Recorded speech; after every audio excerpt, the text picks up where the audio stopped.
상승 에너지는 제일 좋다고 보고 있습니다. 퀄컴이나 이런 쪽 이제 수주를 많이 받을 가능성이 높기 때문에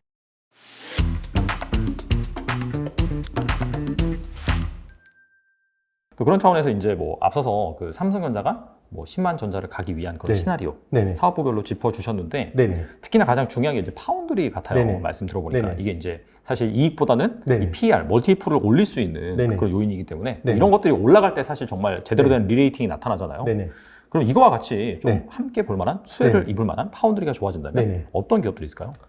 이제 또 다시 그 말씀드리면 대표님이 말씀하신 네. 그러면 관련된 업체를 어디를 봐야 되냐? 네네.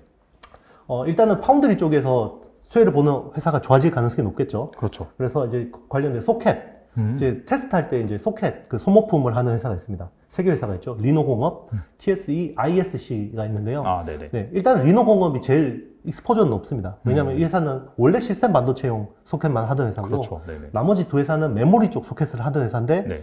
시스템 반도체 쪽으로 이제 들어오는 거기 때문에요.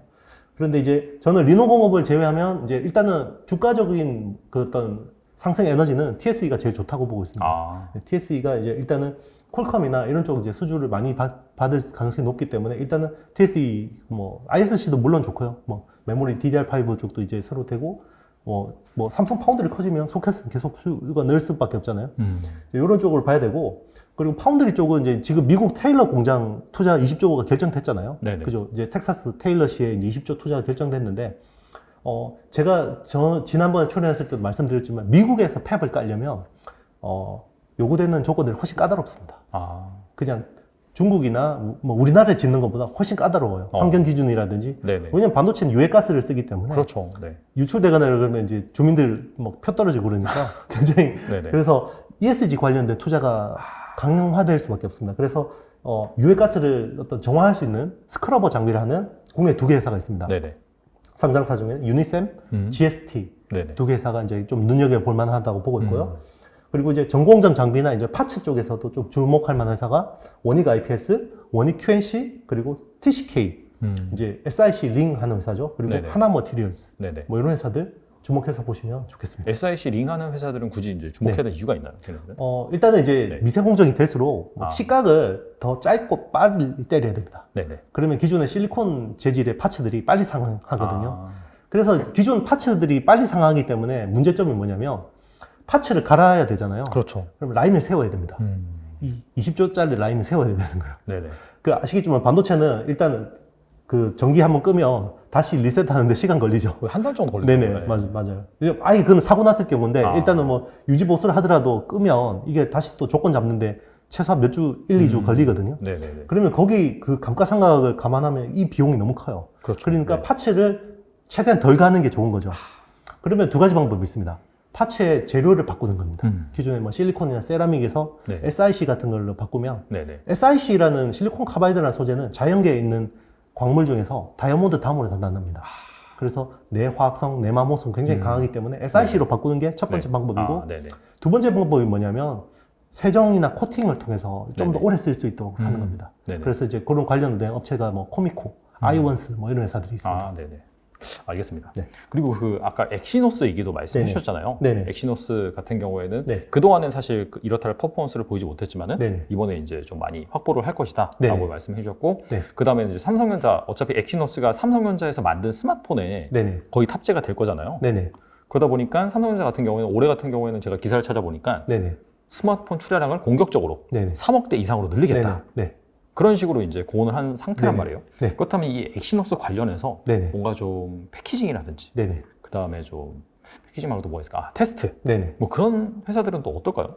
네. 일단 이제 엑시노스에 대해서 말씀드리면요. 네. 엑시노스 2200이 그전 시리즈하고 뭐가 다르냐면 엑시노스의 문제점이 다 좋은데 퀄컴 스냅드래곤하고 비교하면 발열 문제가 있었어요. 발열 문제. 네, 네. 발열 문제가 있었고 네. 결국 반도체에서 열이 난다는 건 굉장히 안 좋은 거거든요. 그럼 전기 소모도 많아지고 네. 왜 어디서 발열 소모가 심하냐면 게임 돌릴 때 게임을 같은 칩을 그러니까 스냅드래곤 놓고 엑시노스 놓고 같은 디바이스에서 기계 돌리니까 엑시노스가 열이 훨씬 많이 나는 거예요. 그러니까 당연히 엑시노스 말고 스냅드래곤을 쓰고 싶어 하는 거죠. 삼성전자 네네. 입장에서도. 네네. 그런데 이번에 엑시노스 2200 같은 경우는 GPU에다가 AMD의 IP 블록을 넣습니다. 그동안에는 이제 ARM이 제공해주는 네네. 말리라는 GPU를 넣었는데 네네. 이제는 AMD가 원래 GPU 되게 설계 잘하거든요. 그렇죠. 네. 원래 지금 퀄컴 같은 경우도 지금 그 크레이트라는 그 GPU가 원래 AMD한테 사온 거예요, 팀을. 아. 네. 원래 AMD가 GPU 설계를 되게 잘하는데 네네. 이번에 처음으로 엑시노스 2200에 AMD GPU를 넣었기 때문에 성능이 좋아질 거라고 기대하는 거고요. 또 하나 이제 제가 말씀드리고 싶은 거는 기존에는 엑시노스도 만들면 삼성전자한테만 팔았어요. 아, 네네. 그런데 지금 뭐 폴더블 디스플레이도 그렇고 뭐 다른 것도 그렇고 다 팔아라 이런 분위기예요, 삼성에서. 그래서 엑시노스 2200은 중국 쪽에도 팔립니다. 아. 그래서 외판 물량이 많아지기 때문에 네네. 이제 그 2억 장까지 만들 수 있는 그 체력이 된 거고요. 그러다 보니까 이제 그 관련된 서플라이 체인들도 좋아지는 거고요. 그러면 뭐 이제 아까 말씀드린 소켓 쪽은 똑같습니다. 뭐 저기 리노공업, TSE, ISC 다 수혜를 보는 거고요. 그리고 이제 테스트, 외주 테스트 전문 업체들이 있습니다. 엑시노스 쪽을 이제 테스트 해주는 회사가 네네. 필요한데요. 네네. 거기가 이제 그 네페스아크, 네네. 그리고 하나 마이크론이 이제 수주를 받은 걸로 파악이 되고 있고요. 네네. 그리고 테스나도 좀 유력하게 지금 검토가 되고 있습니다. 그래서 그런 업체들이 수혜를 볼 수 있다. 네네. 그리고 후공정 쪽은 당연히 이제 패키징 쪽을 해야 되는데요.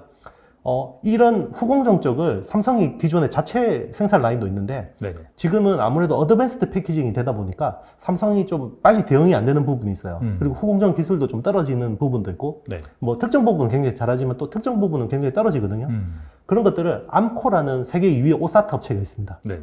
그 1위가 ASE라는 업체고 2위가 암코인데요. 네. 원래 아남 반도체였거든요. 알아요. 예. 네. 네. 그 암코를 통해서 많이 후공정을 합니다. 그래서 암코가 지금 인천 쪽하고 광주 쪽 공장을 굉장히 키우고 있어요.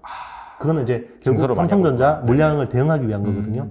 그럼 거기 장비를 누가 납품하냐? 한미반도체, 이오테크닉스가 납품을 합니다. 아.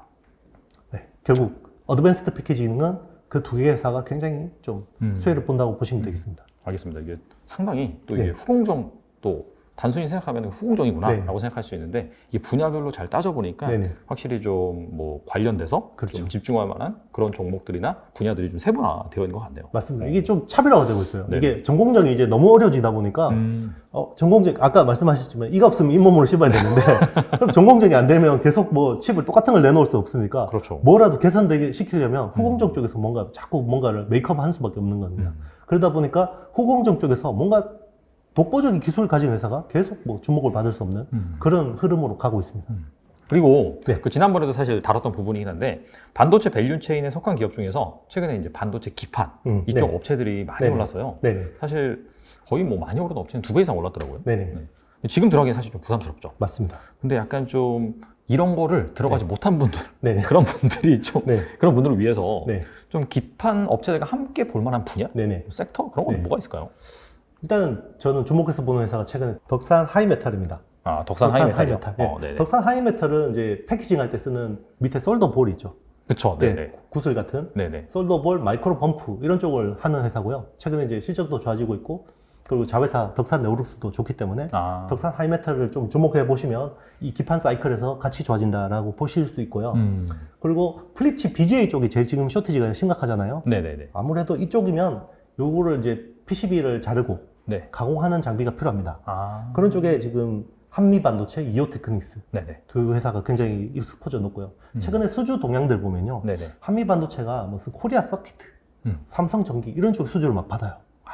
왜 그러냐면 기존에는 반도체 패키징 커팅을 했는데 그렇죠. 요거를 조금만 전용하면 네네. PCB 커터 이런 걸 할 수 있습니다. 아. 그래서 최근에 한미반도체가 MSVP라고 해서 네네. 그 이제 PCB 장비를 또 새로운 라인업을 추가를 했거든요.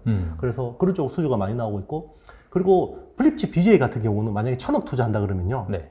1,000억 중에서 한 200억, 20% 비중이 마이크로 드릴입니다. 아, 네. 레이저로 드릴을 뚫어야 돼요. 네네네. 네, 그게 한 20% 매출 비중을 차지하기 때문에 마이크로 드릴을 하는 이오테크닉스가 굉장히 좋은 상황이라고 네네. 보시면 되겠습니다. 네. 그리고 이 PCB 쪽이 계속 미세 패턴이 계속 회로가 빡빡해지잖아요.